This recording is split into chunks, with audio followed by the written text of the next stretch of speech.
सरकार बनी तो ये लोग अपने 5 साल के कार्यकाल में कई बार साबित कर दिए कि हम मनमानी करना चाहते हैं। पहली बार जब ये प्रधानमंत्री बने थे तो किसी को यकीन नहीं था कि एक बैग मोदी जी देश को संबोधित करने के लिए आएंगे और देश में जो चल रही मुद्राएं हैं, 1000 का नोट, 500 का नोट, उसको 1 मिनट में रद्दी का टुकड़ा बता करके और देश की व्यवस्था को डिस्टर्ब कर देगा। कोई जरूरत नहीं थी नोटबंदी का ऐलान, कोई आवश्यकता नहीं थी, लेकिन ये मनमानी करने का उनका एक पहला बड़ा कदम था। जब देश में इसका विरोध होने लगा तो मोदी जी घबरा करके एक्सप्लेन करने लगे कि हमने ये क्यों किया। उन्होंने न रिजर्व बैंक के गवर्नर को विश्वास में लिया और न देश के फाइनेंस मिनिस्टर को, जो अरुण जेटली साहब उस वक्त फाइनेंस मिनिस्टर थे, उनको भी नहीं बताया। सीधे निर्णय लिया ये रद्दी का टुकड़ा है। पूरे देश की जनता घबरा गई। एक तिथि तय कर दी, इतने दिन के अंदर बैंक में आइए और अपना नोट भजा के लाइए। एक सीमा तय कर दी कि कितने रुपए तक के नोट भजाए जा सकते।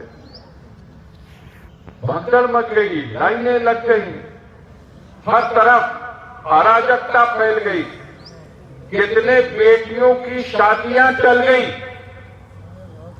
महत्वपूर्ण काम रुक गए और मोदी जी अपने इस फैसले को सही साबित करने के लिए बोले कि देश में चोर हैं, बेईमान हैं, कालाबाजारी करने वाले लोग हैं।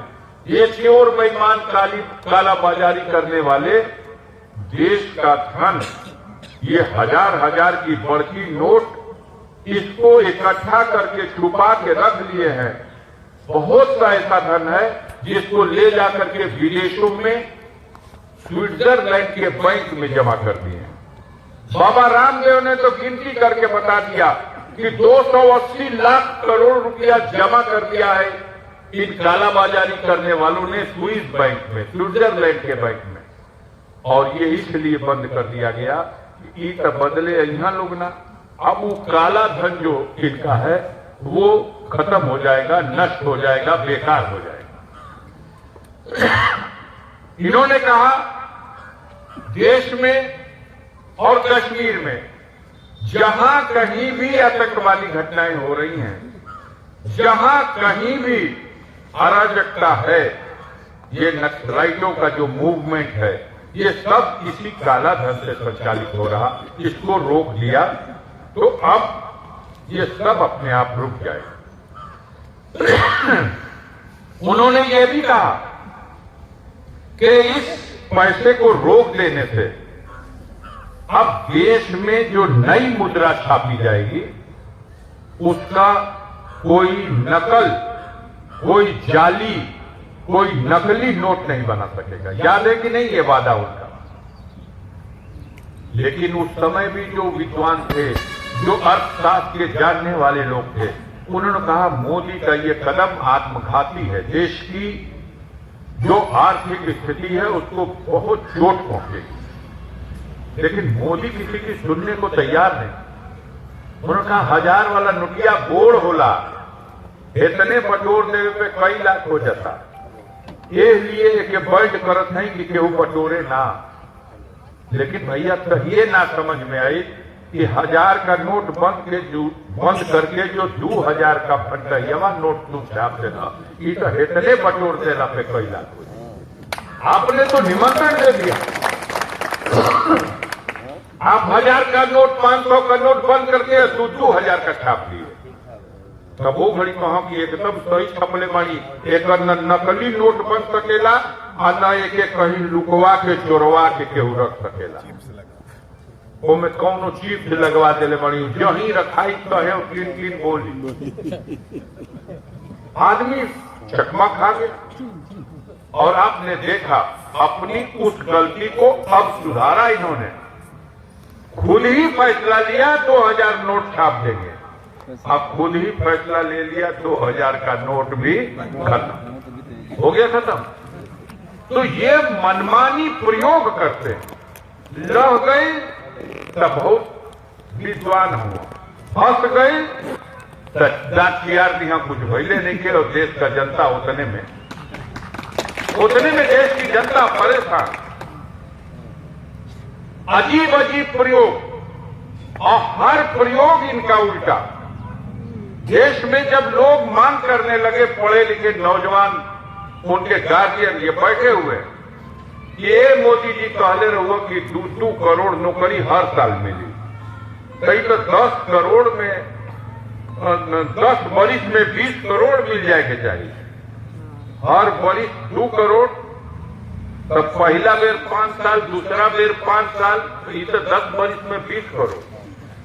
अब भारत में जो 140 करोड़ का जनसंख्या बा, कि मात्र 25 करोड़ परिवार में ये 140 करोड़ जनता है।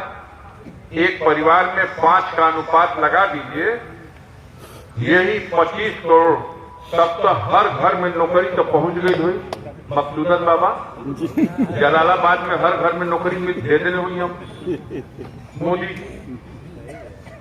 धोखा देने के लिए इतनी बड़ी बात कह दो कि आदमी चकमा खा जाओ, और कुछ नहीं, असलियत में कुछ। नौकरी के नाम पर जो नौकरी थी वो भी खत्म, प्राइवेट नौकरियां खत्म। भाई गाजीपुर जिला में तो हर दूसरा साल सेना का भर्ती होते हुए, ये अब्दुल हमीद का जिला है, हर दूसरे साल यहां भर्ती खुलती थी। 10 बरिस में को भर्ती भइल बा, बोला जाए। देश के नौजवानों ने जब ये चारों तरफ से मांग उठी, 3 बजे भोरे में सड़क पे दौड़े लगत हुआ, तो भर भर का जौन लगहर का दूध बा उहे बबुआ के पियावल जाता कि तैयारी कर यहाँ एक जना भर्ती हो यहाँ तो परिवार से मर जाए। होला कि ना होला? जी जी होला। ताकत बूढ़ हो गई ना, तो उम्र खत्म हो गई, भर्ती ना। अब चकमा दे ले बाकी भर्ती करब से ना कर, लेकिन हम कुल भर्ती थोड़े करब जो पहले सरकार करत रही है। तो हम अग्निवीर भर्ती करब। ये दादा ये अग्निवीर का है, इस सर्कस का गोला में मोटरसाइकिल चलिए तो का उसी नाम को बदल के अग्निवीर। और अग्निवीर की परिभाषा बताया कि 4 बरिस खातिर इन लोग रही हैं, न इन लोगों का कोनो भविष्य निधि रही, न इन लोगों के कोनो पेंशन मिली। कि भर्ती हुई है तो 1.5 बरस ट्रेनिंग करिया लोग, 2.5 बरस ड्यूटी करिया लोग सीमा पे, और बाद चल यहाँ लोग घरे रिटायर होकर के, और वहां जाकर के कोनो बाजार में, कोनो कस्बा शहर में, कोनो पूंजीपतियन का दरबार बन के, उनका चौकीदार बन करके उनका गेट पे गेट कीपरी करिए। क्या ये सेना का अपमान नहीं है? सेना के जवानों के लिए अपमान की बात नहीं है। 4 साल के लिए भर्ती होगा, 1.5 साल ट्रेनिंग के बाद जब जाके लद्दाख में खड़ा होगा और चीन की सेना का सामना करेगा, तो उसके मन में ये साहस होगा कि चलो हम मातृभूमि खातिर मर जाए तो हमार बाल बच्चन के पेंशन मिली, हमार बाल बच्चन के इस सरकार का सुविधा से नौकरी मिली। इन्हें कुछ नहीं के, तू मर जा, बिना जा, झंडों में नहीं खासो लपेटा, आगे शहीद कितना सीमा पर से, उसकी हिम्मत आधी हो जाएगी। ओके याद पड़ी कि हमार माई बाबू बीमार बना, हम ना रह तो दवाई कैसे हुई। ओके याद पड़ी कि हमार लड़की अब ओकर शादी का समय आ गई, ओकर हाथ में मेहंदी कैसे लगी। लेकिन मोदी को ये याद नहीं आएगा।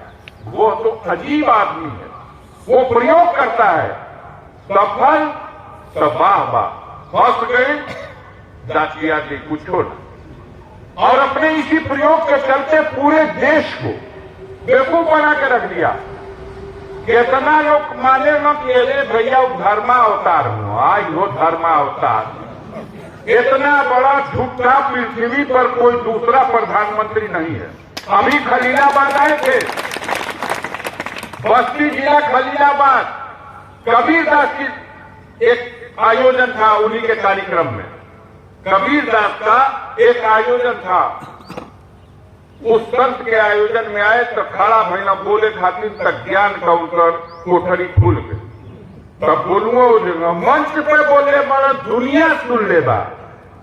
ये भैया देखा जा, ये उ धरती है खलीलाबाद को जहां सिख गुरु नानक जी और गोरखपुर का अवैधनाथ जी, गोरखनाथ जी और कबीरदास जी संग ही बैठ के ये लोग धर्म का चिंतन और मंथन करत रहना। इन लोगों का उम्र में जोड़ा था कि वो कब रहो तो वो कब रहो तो 400 वर्ष का अंतर बा। अब बैठा दिल हमें उन लोगों के अब बैठा के अब एक ताली बजाता कि अरे भाई विद्वान तो भेटा गया। 300-400 वर्ष का अंतर अब बैठा